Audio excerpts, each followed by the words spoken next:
Magandang araw ulit sa inyong lahat at isang mapagpalang araw sa ating lahat na patuloy na nakakaranas ng iba yung dilubyo ng buhay sa pandemic na to, no?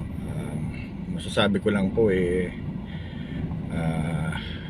may quote Brother Eddie Villanueva who said in his preaching, sabi niya, magkabaling-baling tong man ang planeta sa galaxy, kapag ikaw ay na kay Kristo, hindi ka mapapano.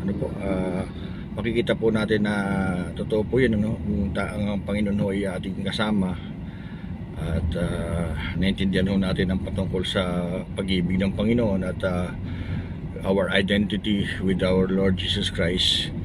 Ano po mong problema po? Ano pong suliranin sa ating buhay, aayusin na po niya. Natatandaan ko po nung panahon ng Israelita, panahon ni Moses. Sina Moses po yung po mga Israelita ay bagbag ng mga matinding problema, hindi lang po kagaya ng nangyayari sa atin, bagko sila po ay alipin, at sa tindi ho ng galit ng Parao, triple pa ho yata yung ibinigay na parusa sa kanila, trabaho, dahil nagmamapilit si Moses na mapalaya ang Israelita. Pero parang ginawa po ng Hari Parao, dinoble pa yung parusa, triple pa halos, yung burden na dinadala ng mga Israelita. Kaya nagalit ho yung mga tao sa kay Moses, at dahil kung hindi dahil kay Moses, hindi sila magkakaroon ng matinding pasanin, sa nangyayari po sa atin ngayon. Ganun din po, para bang lahat ng paninisi, sisisi natin sa gobyerno, sisisi natin sa mga kaibigan natin dati na hindi tumutulong sa atin. Napakarami pa tayong tinuturo, pero po sa gitna po ng tandaan niyo po, sa gitna po ng kahirapan, sa gitna po ng dilubyo, dun ho kumilos ho ang Panginoon, sa pamamagitan ng napakaraming disaster na nangyari sa bansang Ehipsyo. Sa masama sa pestilence. We're talking about the pestilence na dumapo sa Ehipsyo. Wala pong isa man lang doon na nakaapekto sa bansang Israel o sa mga Israelita, bagko sila ay pinotektahan ng Panginoon, At makikita ho natin dito sa, hindi lang po ito pandemic, hindi lang ho ito, but it is a great pestilence, a great disaster. So what I can say is matinding trahedya, disaster sa bansang Ehipsyo.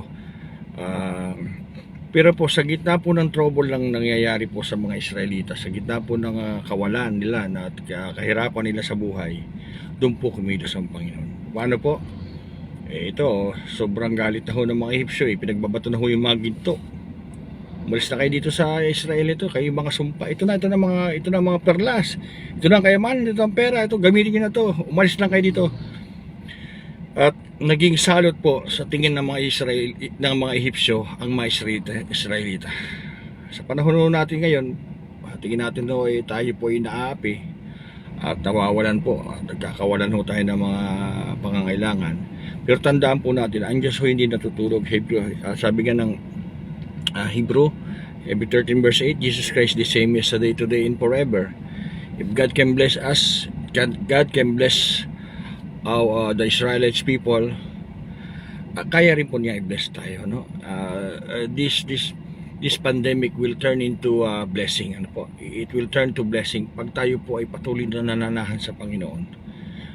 Ito pong trahedyang ito na nangyayari sa pandemic sa paligid natin, kung maging sensitive lang po tayo, kung lang tayo po lang makasentro sa biyaya ng Panginoon, hindi ho tayo maano. This what you call this tragedy and pandemic will turn to blessing, kasi po tayo po yung mga anak ng Panginoon. Blessing and blessing will follow us for the rest of our lives. We will be the head and not the tails. We will lend and not borrow sa pandemic ito. Kaya po tayo, pakatandaan ho natin, isa lang pong ating pupuntahan, hindi po reliyon, hindi po institusyon, hindi po ano mga pasyon, hindi po ano mga works, activities. Ang puntahan ho natin si Yesu Cristo lamang po. Si Jesus lang po. Siya lang ho yung may karapatan na magbigay sa atin ng pagpapala, sapagkat siya lang ho bumata ng mga problema natin sa ating buhay. Sa lahat ng kasalanan na sa libutan, sabi ko nga, the very moment na ipinako siya doon sa krus ng Kalbaryo, 3 o'clock in the afternoon ho, kaya po siya sumigaw na, Ama, Ama, bakit mo ako pinababayanan? Ano po, di po sa puntong yun, sabi na ho ng Biblia, hinubad niya ang pagka-Diyos at sinagan yung tao. Taong-tao po, tama yung sabi ng iglesia, taong-tao siya. Tao nga, hindi mo pa pwedeng ipako sa krus ang espiritu, di po ba? Common sense. Pero po dahil ho sa ginawa ni Hesus Kristo sa krus ng Kalbaryo, ano po? Siya po sabi niya ng oras na yun, nag-separate sila ng ama at anak. Ano po? The son become the enemy of the father. Bakit po? Dahil po sa kasalanan natin ng sanlibutan ay sinaksak sa kanyang likuran, mula kay Adan at Eva hanggang sa panahon natin, lahat ng sumpat, kagaling, karamdaman, sakit, problema, ipinatong lahat sa Panginoong Hesus Kristo. Kaya nung oras na, tandaan niyo po ba, pag nag-aalay ho yung mga high priest, nag-aalay po, bumabagsak po yung sa Old Testament po, we're talking about the Old Testament, bumabagsak po yung apoy sa alay ng Israelita, sa mga ng high priest. Ano po, sinusunog niya ho yung alay, yung taba na inaalay ng mga Israelita ng saserdote, ng punong saserdote. Doon po nalalagay ang puot ng Diyos sa alay ng tao. And this alay become the maapis yung galit ng Diyos, o yung kasalanan ng tao doon ilalagay sa taba. Kaya yung galit ng Diyos, sa galit niya sa tao, hindi mapupunta sa tao, kundi mapupunta doon sa alay. And yung alay ay magiging offering. Sabi ng Panginoon, without the remission of the blood, there is no forgiveness. Without the shedding of without the shedding of the blood, there is no remission for our sins.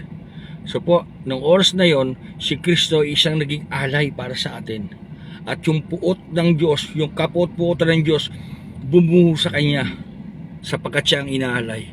Instead na tayo po mapahamak, instead na tayo po mapagalitan, instead na tayo po matorment sa impyerno, inariho ng Panginoong Kristo lahat ang hirap na yun.